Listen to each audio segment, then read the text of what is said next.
వస్తానో చెప్పను.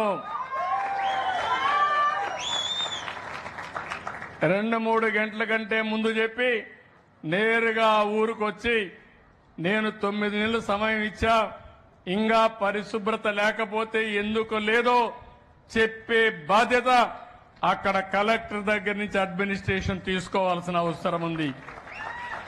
ఇప్పటి నుంచి మీరు పనిచేయండి. మీకు టైం ఇచ్చాను.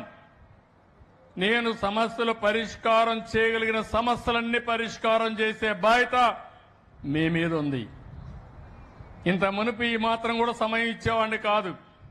అందుకే చెప్తున్నా, అక్టోబర్ 2 తర్వాత స్వచ్ఛ ఆంధ్రప్రదేశ్ ని చెప్పను గాని నేరుగా హెలికాప్టర్ ఎక్కిన తర్వాత నేను చెప్తా, ఎక్కడ దిగాలనో అక్కడ దిగుతా, ఎక్కడికి వెళ్లాలనో అక్కడికి వెళ్తా, ఆకస్మిక తనిఖీలు చేస్తా, అడ్మినిస్ట్రేషన్ అప్రమత్తం చేస్తా. అప్పుడు మా రాధాకృష్ణ కూడా చెప్తున్నా, ఎమ్మెల్యేలు కూడా చెప్తున్నా, మిమ్మల్ని అందరూ కూడా పరిగెత్తాల్సి వస్తుంది.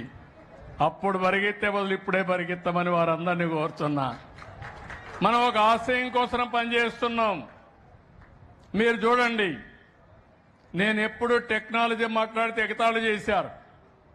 ఈరోజు మీ జీవితాల్లో వాట్సాప్ గవర్నెన్స్ తీసుకొచ్చారు. మీరు ఏ ఆఫీసుకు పోయే పని లేదు. ఎవరి దయాదశ